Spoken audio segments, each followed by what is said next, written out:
Hello everyone. Excellent morning everyone. Excellent morning to every one of us.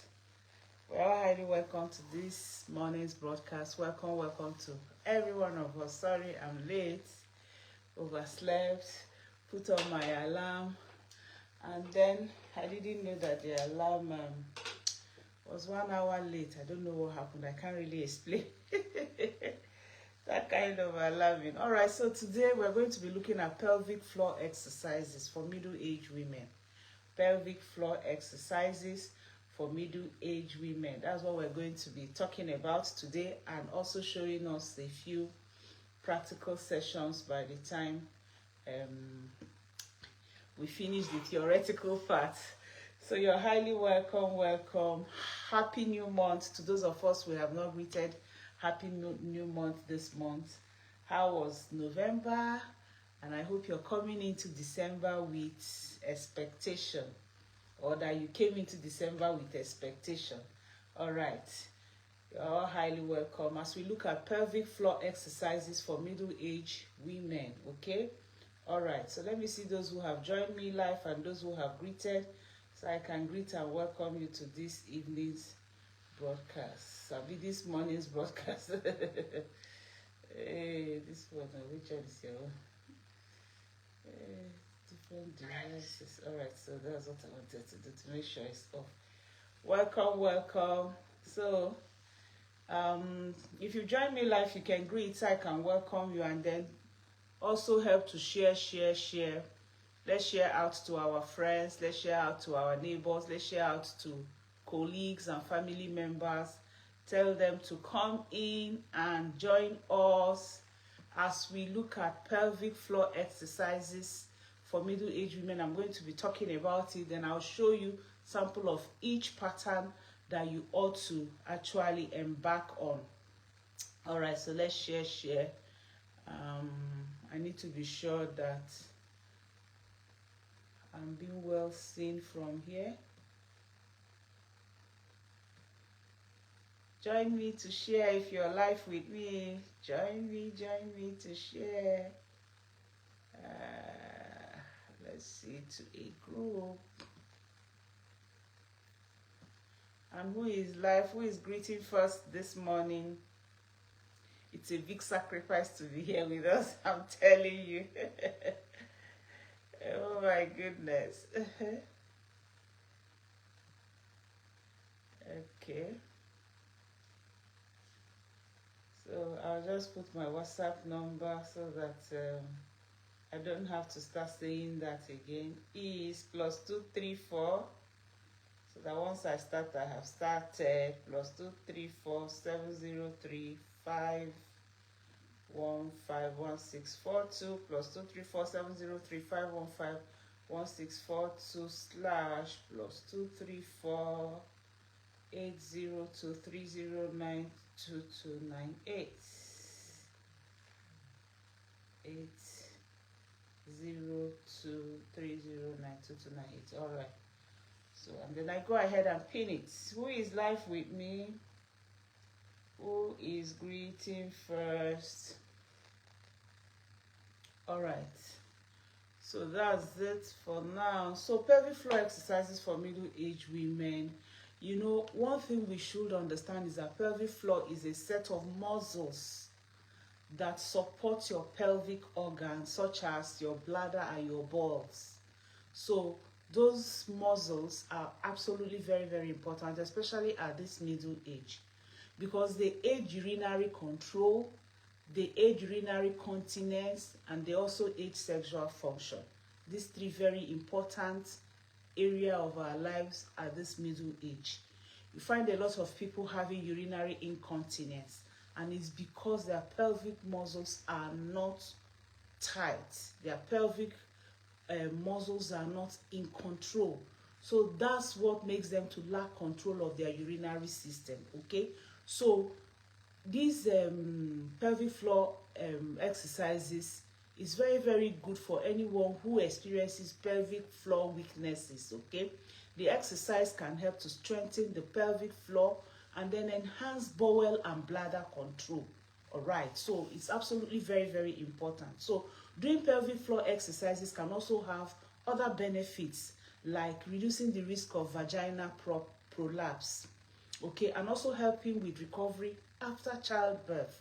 You find out that those of us who were looked after by elderly women after we gave birth, they will tell you to sit on a hard surface chair after delivery so that you can tighten your pelvic muscles, okay? So it also helps with better recovery during childbirth. And then also after prostate surgery for men, pelvic floor exercises are absolutely very important for you to embark on after prostate surgery. And also, like I said, it also helps to reduce the risk of rectal prolapse, okay? So, but anyone who have like prostate surgery or any surgery, or that has given birth through CS, you need to consult your doctor to be able to know when to start your pelvic floor exercise. It's very, very important. So that's why every woman, for prevention, if you don't want to have vaginal prolapse, if you want to be able to control your urine very well, your bladder very well, then you need to watch to the end so that you will see how to do these exercises. Go and get your kit, wear your kit, and come out here, okay? I'm going to go through the theory part, and then I'll begin to go through the practices for you. Welcome to every one of us. I know that some people would have come in by 9 and they didn't see and they went away, but at least if you're live with me now, you can greet, so I can welcome you to this morning's broadcast. If you enter somebody's house, it's better for you to greet, okay? All right, so after talking about that, we'll look at types of pelvic floor exercises, okay? These exercises that I say will strengthen your pelvic floor muscles will include exercises like Kegel exercises, bridges exercises, squats, and much more, okay? So pelvic floor exercises will also help to improve your pelvic floor weaknesses and, like I say, enhance your bowel and bladder control. So the first one are Kegel exercises. Kegel exercises actually focus on tightening and holding the muscles that control urine flow. Okay, so to perform this exercise, you should sit in a comfortable position. Close your eyes so that you can concentrate. Then visualize the muscles that can stop urine flow. So how you can visualize these muscles is you try to do as if you want to urinate. As if you want to urinate while seated in a comfortable position. That will help you to identify those muscles that you use in urinating. So what do? You tighten these muscles as much as possible. So when you identify them by trying to urinate, you tighten them and hold the position of that tightness for like 3 to 5 seconds. Then you should feel as though the muscles are lifting up as a result of squeezing. Then release the muscles and rest for some seconds. Then repeat it up to like 10 times. People who can vary this exercise by doing it while standing, while lying down, or while crouching on all fours. In fact, what I usually do is anytime I want to do my morning routine for having my bath and evening routine for having my bath, I do my Kegel exercises, okay? While brushing my mouth, that's standing up, I do up to like 5 reps of Kegel exercises. And then when I'm in the bathroom, I also do a lot my Kegel exercises. And then once I wake up in the morning and I'm lying down, I also do my Kegel exercises. Very, very important and very, very good for us as women. You can also squat to do this Kegel exercise. But the important thing, like I said, the trick about it is for you to identify those muscles that you use to urinate. And I say do as if you want to urinate. Sometimes even while seated in the toilet to urinate, after or before urinating, I still practice the Kegel exercises, okay? There's really no way I can start showing you that now, but I will do that later when I'm taking the series of exercises. I will do that. So the second exercise that can help you with your pelvic muscle is the squeeze and release. the squeeze and release. Hello, Miss Sam Balogu, you're welcome. Excellent morning.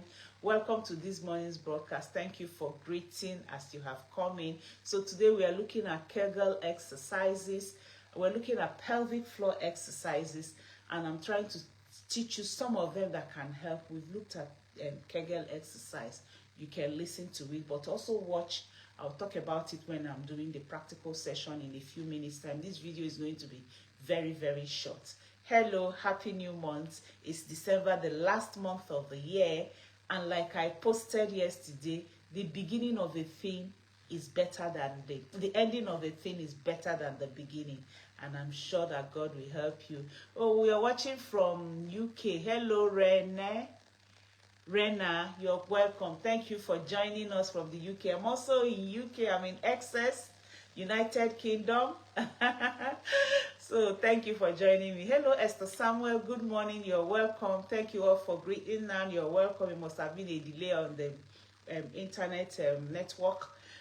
Today we're looking at Kegel exercises. Okay, Kegel exercises for middle-aged women. Hello, Abimbola. How are you, ma? Welcome all the way from Ikorodu, Lagos. Thank you. How are you? That's one of my biggest fans, okay, and oldest fans also that I can see here with Esther. All right, we're all highly welcome. Thank you for joining me. Like I said, this morning we're looking at Kegel exercises. Wow, Rina, you're also in Essex. Great. Okay, I'm in Basildon. Welcome. Helen, how are you? You're welcome. Watching from UK. Wow, we have a lot of UK people here watching us today. Helen, you're welcome. It's quite cold. You saw me in the snow yesterday. Did it snow in your area yesterday? Where are you watching in from? Harlow. Okay, you're in Harlow. Great. Rena, did it snow in your area? It was a very short snow time, and I took advantage of that to do a short video about it. All right, so we're looking at Kegel exercises for middle-aged women, like I said. And I said that we're looking at pelvic floor exercises. And I said that one of the first one is Kegel exercises. If you're having urine incontinence, and if you're having issues with your bladder movements, and again, if you also want to enjoy sex better, and you also want to reduce and prevent any form of relapse for yourself, it's better for you to go with this exercise on time, like I said, okay, because it actually helps with vaginal prolapse, and it's also very, very good for your bladder control, and also controls and helps your pelvic organs. It's very, very good. So I've talked about Kegel exercise, and I said the most important thing for Kegel exercise is for you. Okay, Croydon, Helen, you're calling in from Croydon. Thank you for calling in. Let's share. Please, let's share to our friends, family members this video. Just click on the share, okay? Do me that favor and share to the group you belong to, share to, so that they can join us live and have this opportunity to ask questions. That's the important thing of joining me live, okay? You can ask questions and we talk to ourselves.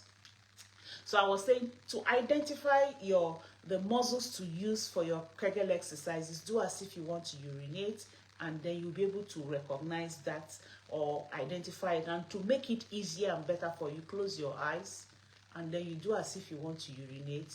Like as I'm closing my eyes now, I've already recognized the muscles, and I hold it tight. When you hold it tight, it looks as if it wants to pull up. Then you hold it for a few seconds, and then you release it and relax for some seconds again, and you hold it. You do that like 10 times in the morning, 10 times in the afternoon. So I said the second exercise is your squeeze and release, and this rapid movement helps the pelvic floor muscle respond quickly, okay?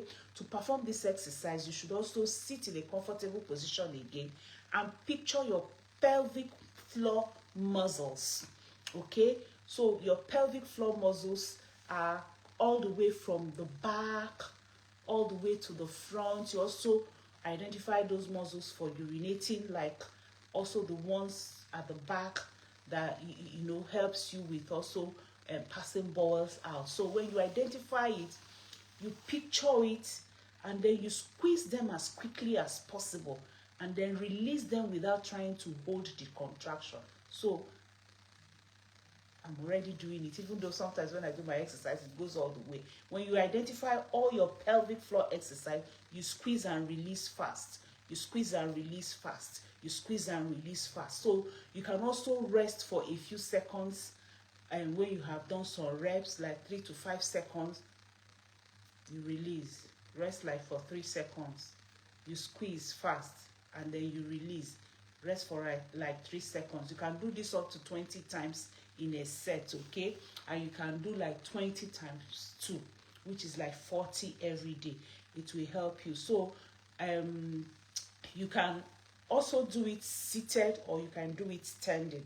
The important thing is for you to know how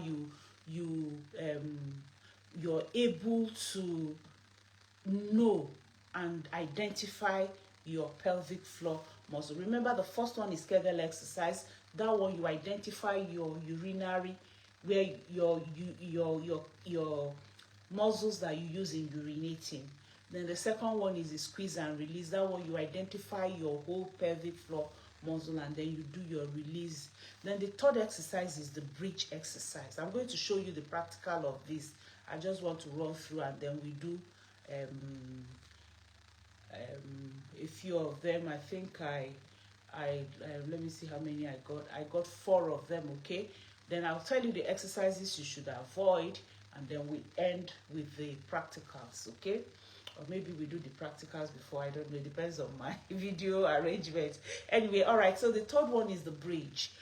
You know, while the bridge exercises primarily strengthens the buttocks, it also will help to work on your pelvic floor, okay? So to do the exercise, you lie on your back and bend your knees with your feet flat on the floor, about your hip width apart. Then you keep the arms by the sides with your palms facing up, okay? Then you contract your buttocks and your pelvic floor muscles, and then lift your buttocks several inches from the ground. I'm going to be showing you how to do this, all right? Then you hold it for like 3 to 8 seconds. Then you relax the buttocks and your pelvic muscles and lower your buttocks to the ground again. You do this like 10 times, okay? Rest, then perform 2 additional sets. As the strength of your pelvic floor increases, you will find out that it's easier for you to do many more of this. I do this a lot. I'm also going to be showing you the practical way of doing it. Then the last one is squats. Remember that I'll show you easier way of doing squats. Incidentally, I'm not at home. Like I said, I'm on holiday, so I don't have my fitness ball here.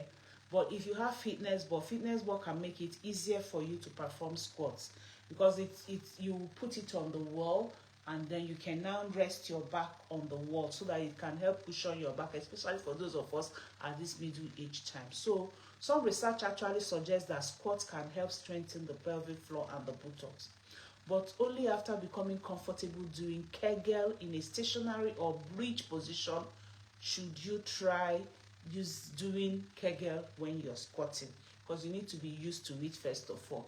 So to do your squats, you stand with your feet hip width apart, and then keeping them flat on the floor.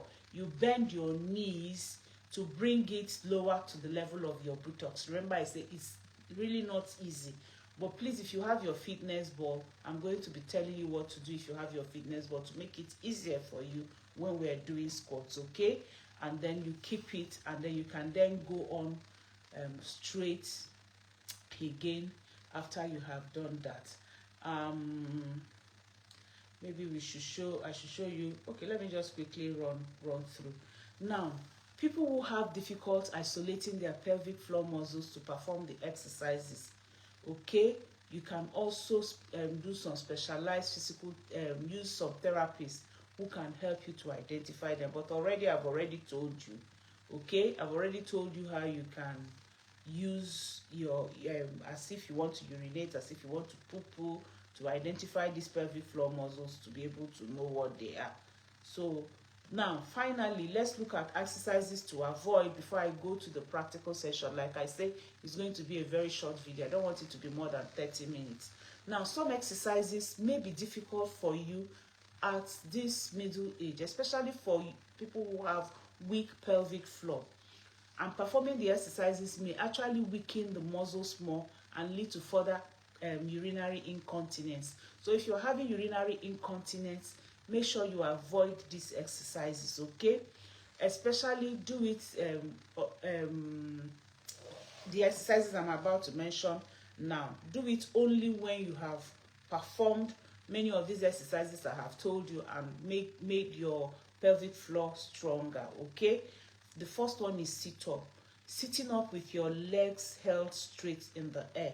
It's not good if you're having urinary incontinence. Lifting heavy weights for minimal repetition is not good if you're having urinary incontinence.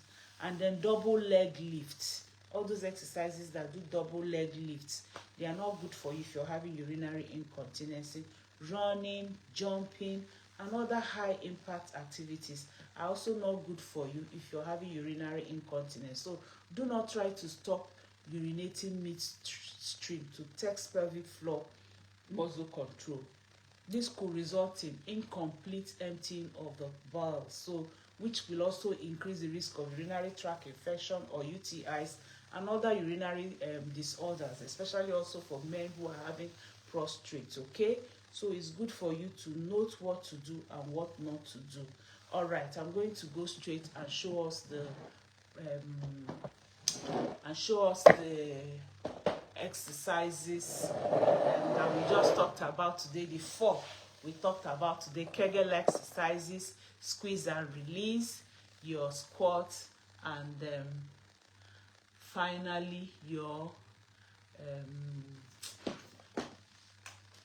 the last one we looked at today is our bridge, okay? So Kegel, squeeze and release, bridge, and squat exercises are very, very good for you if you want to improve your pelvic floor muscles, improve your urinary system, reduce and even stop urinary incontinence and bad bowel movement, and also help you in your better sexual function and also vaginal prolapse prevention and management, okay? All right, so let's go ahead and show you these exercises.